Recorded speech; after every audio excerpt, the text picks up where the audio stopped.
It's Jerry Green, Black Student Advocate, here with the Black educational advocates on this Zoom call. We have Maria. Maria, go ahead and give your introduction, where you're from and what's your specialty. I'm Maria Davis Pierre. I'm a licensed mental health therapist in the state of Florida. I own 2 private practices. One is Autism in Black Incorporated, and what we do is support Black parents who have a child on the spectrum, as well as Black couples who have a child on the spectrum, supporting them through their autism journey, as well as working with them on, keeping their marriage strengthened during that time, and working on marital issues that may arise from having a child on the spectrum. I also train professionals on how to work with Black families who have a child on the spectrum. Okay. Khadijah, could you go ahead and give your introduction, where you're located? Sure. I'm Khadijah Stewart Kaysen, Deidre Communication. We're in Baltimore, Maryland, actually. I have a scholastic and business training company. I'm a homeschool mom of 15 years, but I actually help homeschool inner city children, preferably, actually the larger number of children would be African American. And it's actually teaching the parents and the children to recognize children that have special needs. A lot of the children here and the families here don't even understand what being on a spectrum is. So I actually bring the awareness to them, and I kind of guide them through the process of how to get services, help. And then a lot of times they bring me on to do the educating part, because a lot of the children can't actually sit in classrooms. So we do a lot of the online training as well. I've done a lot of physical training, but I've just transferred to online training, which gives it a broader scope for a lot of children who really just don't need to be in environments where it's a lot of heavy activities. Okay. And Leah, please give your introduction. Sure. I'm Leah Jones. I live in the Philadelphia area. I am a pediatric speech language pathologist for 30 years. I am also the mom of a unique child who overcame his differences.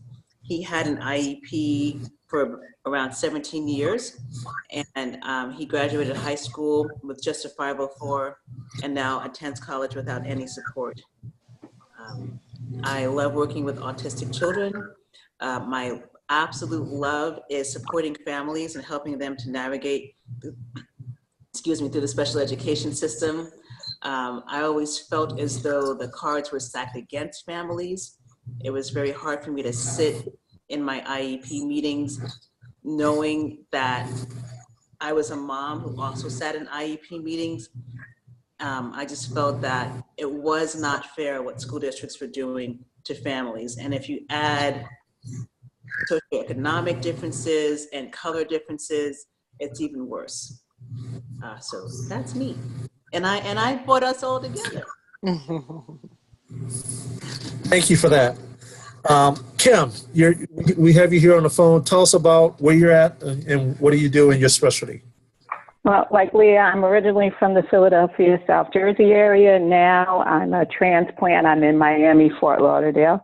My specialty is early intervention in reading. I was previously an adjunct professor for Rutgers University before coming down here, and I would train teachers and also work with students who are beginning readers who were showing signs of possibly being classified as special ed. So we would work with them with our intervention program to keep that from happening. And we've had a pretty high success rate of keeping these kids from becoming classified. They actually come to the average band or above of their classroom when we work with them short term, no more than 20 weeks, anywhere from 12 to 20 weeks.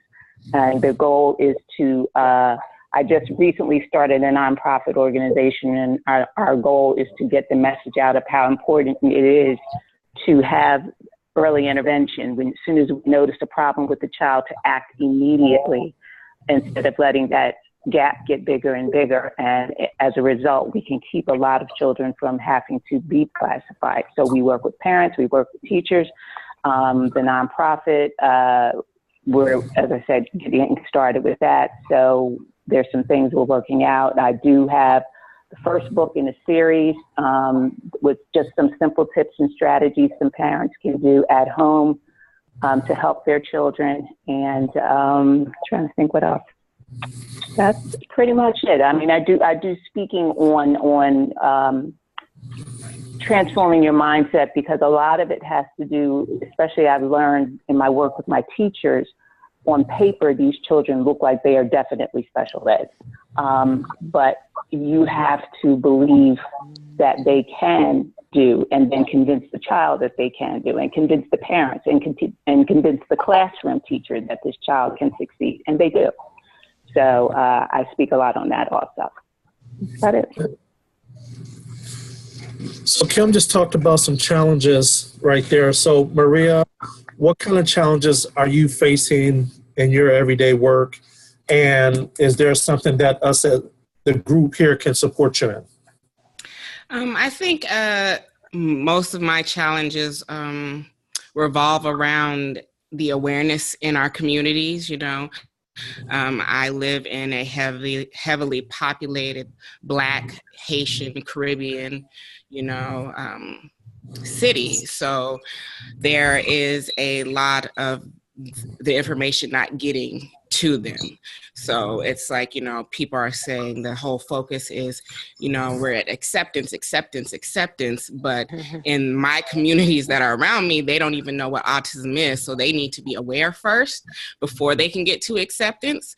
So I think that is one of the biggest challenges, as well as when you're dealing with, the Black community, the Caribbean community. There's a lot of stigmas within our own culture that stop and hinder us and provide a barrier before we can even get the diagnosis and do things like that with the children, because of the expectations that, parents place on their children. So there's a lot of that as well. So my biggest focus is, bringing the awareness, because that is not here in our communities. There's a definite lack of that. As far as supporting, I think you guys are doing what needs to be done. You're being a representation of Black professionals that are working towards the same goal of bringing awareness to our community. So continue to do that. Okay. Khadijah, same question. Mine is a lot like Maria's. It's the actual awareness. Here is a lot of parents that have children. My issue mainly is not just autism. It's like the varied spectrum of special ed. I mean, there's Down syndrome, there's the ADD. I hate using those terms, ADHD. And honestly, what my goal has been is to erase the whole IEP process. I don't like the category thing. And a lot of times what has happened is that the children and the parents here think that the only option is the public school system and the IEP process. So what I've tried to do is, I'm having a hard time with it because, homeschool has its stigma. But what I've found is with a lot of these children on the spectrum and, with the special ed issues, when you're teaching them one-on-one, especially if you're able, to spend that time with them in small groups, it makes a big difference. Homeschooling is actually not that expensive. It's not that difficult to do. And I've been able to break through. We have a swim team here. I encourage that. So it's a whole process that I'm doing, but just trying to get parents to understand that the public school system is not your only option. And you don't have to have money for a private school if your child has these issues. So what happens here is the child goes to school. They tell the teacher they have an issue. They think the problem, and the parent thinks there's a problem. They go through the IEP process. Then they put them on Ritalin or put them on some type of medication. And then they're in these classrooms where they're not learning to read. They're not learning math. And then they're graduating and they can't even write their name. I literally hire them in the summertime in my programs because I don't believe in a special program. I believe in incorporating our children of all vast backgrounds and issues into one environment. So I guess my biggest problem is just trying to express and expose parents to the variety of possibilities that they can have in educating their children that don't quote unquote fit the normal standards. Yeah, same question. So for me, my biggest problem is supporting families and helping them to learn how to support themselves and helping them to feel brave enough and strong enough to go up against the gladiators that are in the school district. And especially for us, that seems to be harder, especially if the entire team is white. And then there's the Black family. And they often feel as though, well, they know best. Like, no, maybe they don't know best. And if you can just get strong enough to ask questions, to find out what's really in these documents, to find out what is an SDI, what do these things mean? If you go into your IEP meeting showing that you have one tiny little speck of awareness, you're going to blow your team away. And you will all of a sudden, I had a family, inner city family. I said to her, when you go into your IEP meeting, don't sign anything. She's like, what? But they always give me a pen. I always have to sign it. I said, listen, don't sign it. Take everything home, read it over. You have 10 days. Mm-hmm. So she called me after the meeting. She's like, Leah, I didn't sign anything. I felt so powerful. And she said they were furious at me, but I didn't sign. I said, awesome. Right. So that's my biggest challenge. People don't really recognize the power that they have. And me being a mom with a special needs child, I mean, he's overcome his differences, and also being a special educator. And I could have my son's IEP meeting on the same day that I had to run an IEP meeting. I was really able to understand both sides and not have anyone try to railroad me, you know, and I would have principals and supervisors in my meetings because teachers were terrified of me. They couldn't wait for my son to move on to the next school. So yeah, Khadijah's laughing. It's true. I love it. I love it. And when he finally went from elementary school, I tell this story, to middle school, that party that teachers have at the end of the school year was because my son was leaving elementary school. But then I went on to middle school. So that's my biggest struggle, that they don't really realize their power. They're afraid. There's a lot to learn. There's a huge uphill climb. Educators only use acronyms on purpose. Yeah. And then we use it all at the same time. SDIs and NOREPs and IEPs and ESY, and we use it all within a couple of seconds. And if you don't know what that means, it's just sign here, you're good. Intimidation factor. Completely. And it works. Unfortunately, it's really, our children are taking medications that they don't need. I mean, it's actually taking them in a direction opposite of what success could give them. And that's a lot to do with misdiagnosis, especially for our children. They are, highly misdiagnosed. So if I'm hearing everyone correctly, and this is Kim, it sounds like the big thing challenge-wise is awareness of the conditions, the processes, the options that are available, and then also acceptance. Like once getting the parents to accept, okay, my child is on the spectrum, and understanding what that is, and getting over that stigma, acceptance of the fact when you're talking about the parents accept the fact that they can, if the child is not special ed with early intervention, they can make a difference. The teachers, they can make a difference. So it's like acceptance and awareness are the two things that are popping out to me just from listening to you all.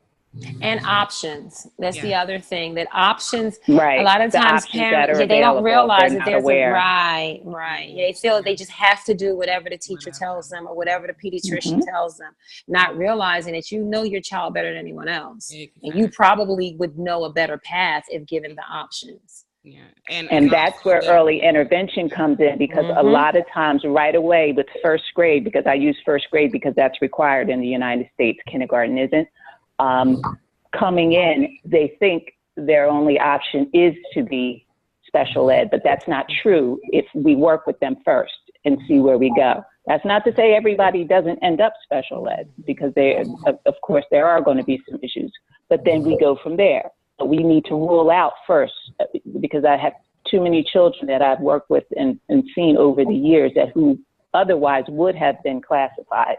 And I've sat in many an IEP meetings with my documentation from working with these children one-on-one to show that, they can do this, they can do this, they can do this. They do not need to be classified. They don't have a learning disability. It's just simply that we're working on this and showing the growth. So it's, again, going back to options. Like, just because they say it doesn't make it so, but you have to have some awareness of the options that are available and how this whole process works, like you were saying earlier. And I think it also has to do with giving the parents the power to know that they are their child's advocate and they are their child's voice until their child is able to advocate for themselves. That is one thing that, I work heavily with the parents on, is that knowing that they do know what's best and it's okay for them to fire professionals if they're not on the same page with you. You are the captain of the ship, so you really need to be navigating it. And if your team players aren't being team players, it's okay to fire them. That means if you have to go to another school, if you have to get another pediatrician, if you have to get another therapist, do those things, because you are, setting up for the success for your child. And then the homeschool option, that's an option that I think our community really, really, really doesn't. We're starting to get it. Don't get me wrong. There's a lot of Black families across the country that have really embraced homeschooling. But, there's some children who don't really even have like any disabilities. They just can't sit still. You know what I mean? And those are options that should be available. I think empowerment probably is the best thing that our community needs. Our parents need to be empowered, where they feel they have that power. Let me ask a question. Is there an actual website? And I would think it would be Advocating 101 or School District 101, or we might have to create it. And we all use the same website to push parents to let them know what their rights are. That's an awesome idea. And then from that, then we link, where we are and how we could, do a 15, 20-minute phone consultation with that parent. Because when I speak in front of parents, I'd say, if nothing else, ask the district or the teacher, where is it at in ed code? And you'll in the videos that I do when I speak in front of boards, I'm quoting ed codes to let them on the same page as you. And that's two things. One, I'm not going in angry. I'm going in showing respect that I've done my research. And most of the time, they're so surprised that someone actually read what your state law is, what the county law is, and then what their budget is and what their LCAP is. They're blown away because I tell them pages on and everything. And it's out of respect. I'm not coming up there just wasting your time, but I'm also addressing you how you know how to be addressed, so now you can deal with me accordingly. And that's how I try to empower the parents. And then the 6 I spoke to, I said, now your job is to go out to empower other parents, and we're going to build this thing out just like multi-level marketing. You train 2 more people, they train 2 more people, and then we'll get empowered. But that is our community know what their rights are in reference to how the district deals with them. And on at least 7 occasions, when parents say, okay, well, I'm going to have my Black student advocate come in, the district totally changes. Like, well, no, we could deal with it ourselves. So it's just totally different than the conversation. I want to make sure everyone gives out their title, their organization, website, and phone number, because our time is short. We have about 6 minutes before we have to wrap it up. So Maria, can I have you go first? Yes, you can reach me at www.autisminblack.org. I am Autism in Black on Twitter and Instagram, and Autism in BLK on Facebook. Khadijah, please. Sure. Deidre Communication, we're just getting the website revamped, so it's a little rough right now. But you can always email me at Khadijah, KHADIJAH, at DeidreCommunication, no S.com, or Khadijah Cason, CASON, at gmail.com. Leah? So I'm also putting it in the chat too, because I have a very long Okay. title. Okay. I will close it so you can see me. So I am Leah Jones. I am a speech language pathologist, and my email address is speechtxbyleah@comcast.net. So it's speech, the abbreviation for therapy, TX, and then BY by me, Leah, at comcast.net. And I'll put that in the chat too. Did you also want cell phones? Yeah, I'll Did drop you- everything into. Yeah, however you want to be contacted, cell phone or office number or whatever contact. I'll put it in the chat as well. Yeah. So I'll put it in the chat, but I have a business number Okay. that rings right to my phone, Okay. and it's also kind of a cute number. So it's 844-977-3394. So it's 844-9-SPEECH. So, but I'll put that there too. And Kim, can you please give your contact information also? Yeah, we're Read the number 2 Achieve Incorporated. Revamping the website right now, so I'll give you the business phone number, which is 786-377-4210. And again, 786-377-4210. And then our email address, I'll give you my email address right now because it's going to change when the website gets finished up, is Read, R-E-A-D, the number 2, Achieve, ACHIEVE, Inc., INC, and that's at gmail.com. Okay. Also, is there anything that any one of you ladies would like to say that you didn't get a chance to speak on? And Maria, we'll give you the first opportunity. No, I think I've said everything that I needed to say. So I am good. Khadijah? I just want to say this is awesome. You guys, Leah brought me in on this, and I'm so thank you for bringing me in. And I'm excited because I think finally the right people with the right knowledge and the right experiences can finally help a segment of our population that have been just lost. So I'm excited, guys. Just let me know where I can plug in and what I can do. I'm here. Same for me. Same. Leah? I'm excited too. I always felt like I was the only gladiator, like I was the only gladiator who was on the side of the parents. I didn't know you guys were out there. So it's awesome to meet like-minded people in all different parts of the country. We all have the same focus. We need a whole lot more of us, but at least we're starting. I always worry about the young Black children that I see in these horrible schools. I mean, I'm working at a charter school right now. It's terrible. Like, what is going to happen to them in 10 or 20 years? And anything that I think about it's just not good. So I'm very excited to be part of this group. And I think that together we can make a difference.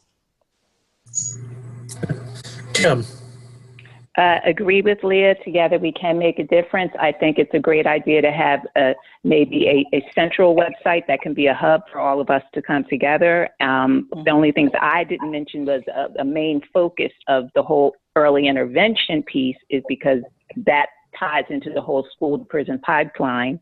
And I also conduct workshops and seminars geared for parents. And I was just talking to someone on my board about reaching out to the homeschool market because I've always done it within the school system, but that's another market that those parents need to, of early beginning readers, need to see some little tips and strategies that they can work on. So I'm very excited, and I think we're going to do some awesome things. So thank you for bringing us together, Leah. Thank you, Jerry, for setting up this call. Yes, thank you, Leah. Yes, thank thank you, you Jerry. so much. Again, Gosh. Leah, you've been the quarterback. You're the one who brought me into the group also. I appreciate it. Again, we could schedule another call, but out of respect for everyone's time, we've been on right about a half hour, 20 minutes on the call or 25 minutes on the call. Thanks to everyone for being on tonight. We could schedule another call. We could work it out. Blessings to everyone. Safe travels. Enjoy your weekend. Thank you. And everyone else, Khadija, I'll reach out to you also. I want to do an actual interview with you to find out what you're doing. And again, is everyone, and let's continue to do what we do. And I will put the link for the recording here in the group so you can take it and share it also. Again, Thank you so much. Awesome. Okay. Have a good Great, one. thank you. Bye, everybody. It was great to meet Everybody all take of you. care.